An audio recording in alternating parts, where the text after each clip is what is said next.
got it. We got it. Hold on. No, we don't got it yet. All right. We ready? We ready? Sound check. Light check. Camera check. We good. Every NBA season, it gives us 3 guarantees: death, taxes, and breakout stars coming out of nowhere. We've seen it before. A late bloomer clicks, it turns on, seems to finally make sense for them. The game slows down. A young player makes that year 3 leap that we expect, or someone thrives in a fresh start. New place, new scenery, and it allows them to reinvent themselves. Think Aaron Gordon in Denver, for example, or Isaiah Thomas going from role player to MVP candidate seemingly overnight. For the past 2 years, I've dropped my breakout predictions each year, and I thought this would be the perfect welcome back to the channel for us in this basketball season going forward, because this has been a staple thus far every season. This year, I'm calling my shot. I'm going 5 for 5. Past years, we've got some right, some wrong, but this year, we're going 5 for 5. If you're new here, welcome.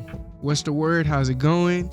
And if you've already been rocking with me, you already know what it is. Welcome back. We are back. Drop a like, subscribe. If you haven't already, go ahead and comment down below who your favorite team is going into the season. Claim them right now before the year starts so no one calls you a bandwagon. And let's get right into the video.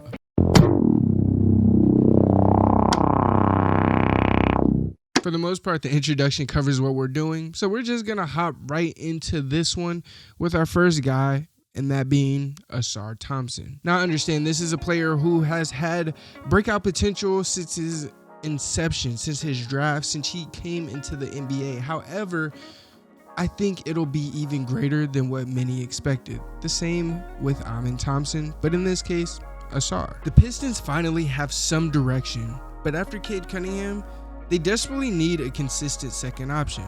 Of course, Jaden Ivey is a great weapon for them, but he's been hurt, and we still haven't seen a player emerge as the true second option quite yet. Enter Ausar Thompson. Last season, he averaged just under 12 points per game, along with over 6 rebounds and nearly 2 steals. The athleticism is already undeniable. Him and his brother are some of the freakiest athletes that we've seen in the league, and it's shown by their numbers. They're some of the best young transition players in the NBA, and they defensively can guard multiple positions, being versatile defenders. The one glaring weakness with Ausar specifically, it's his jumper. He shot under 30% from deep last year, and defenses know it. But if Ausar can raise that to even league average, it unlocks not only just his scoring, but makes life easier for Cade Cunningham and opening the floor for the Pistons going forward, raising their ceiling in a huge way. Personally, I've always liked Ausar.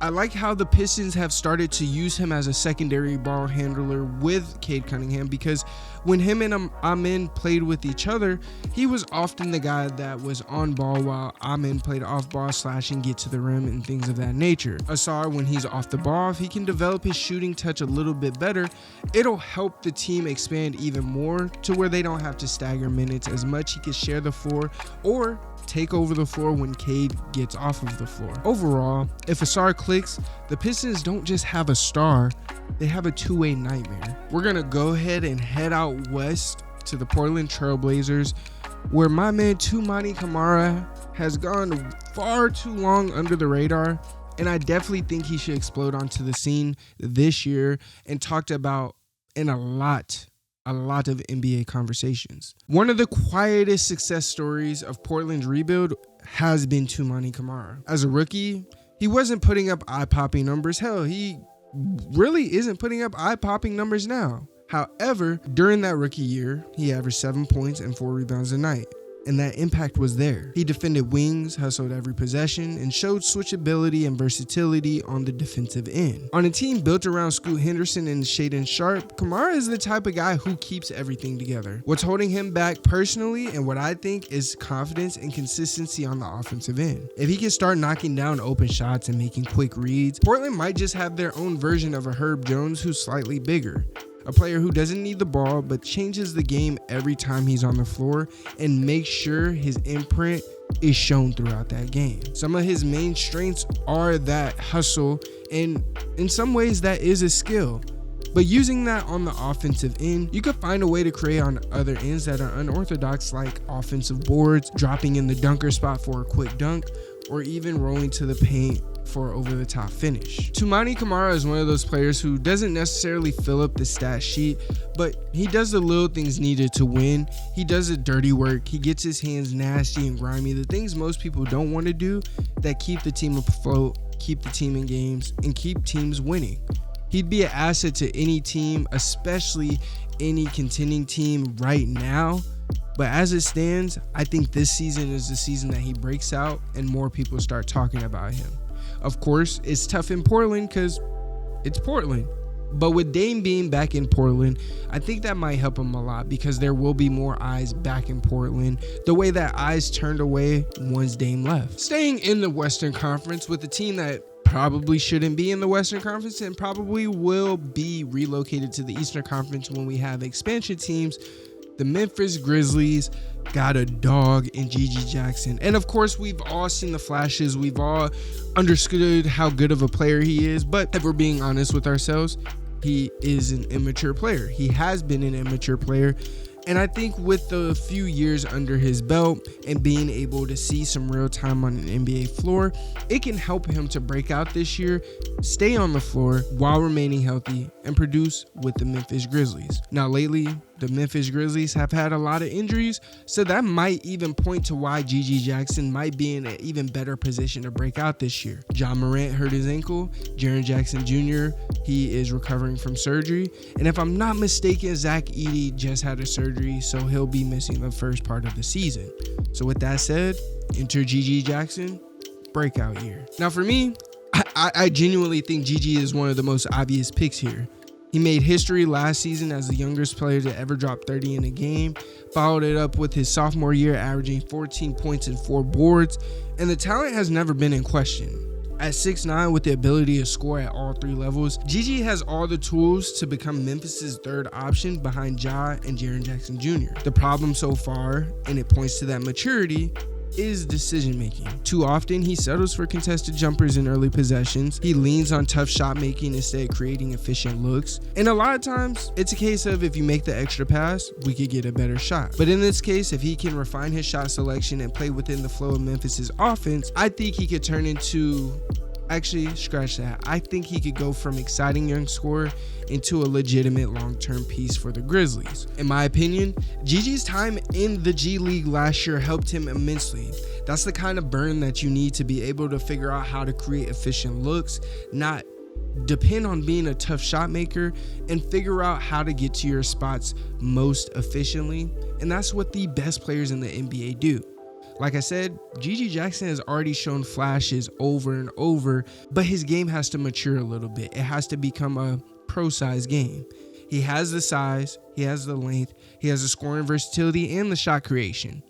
But when that IQ matches all that, he's going to be a problem, especially when you got a guy like Ja Morant and even Jaren Jackson Jr. who likes to play in space. Now, I'm not going to lie to you guys on this one. First of all, if you made it this far, I appreciate you. Think about subscribing if you haven't already. Drop a like on the video if you haven't already. It takes 2 seconds. But I really wanted to just tell you guys, I'm going to cheat on this next one. It's not going to be one player.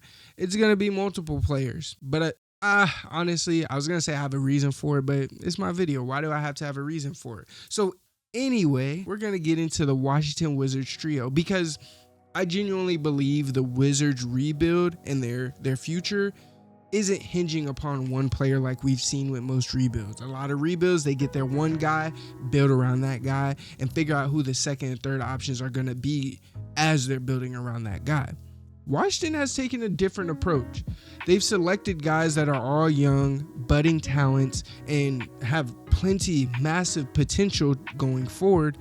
But I think this is a trio playing together that they could break out all together. Again, like I said, I just don't think Washington's rebuild can be summed up by a single player. Their young trio of Bilal Coulibaly, Keyshawn George, and Bub Carrington all have breakout potential. Coulibaly is the furthest along in my opinion, averaging 12 points, 5 rebounds, and 3 assists last year. His defense was already legit, and he started to become a better offensive player. Now, of course, he has to raise his outside shooting a little bit more, which shot at just 28%, but he has shown the willingness to take the shot. And of course, if you're taking that shot with confidence, you're more than likely working on it. And I think this coming year, Bilal will start to see some of those shots go in more, going from a 28% shooter to around the 32-33% mark. Kaishan George, he has the frame and feel for the game to be a connector piece.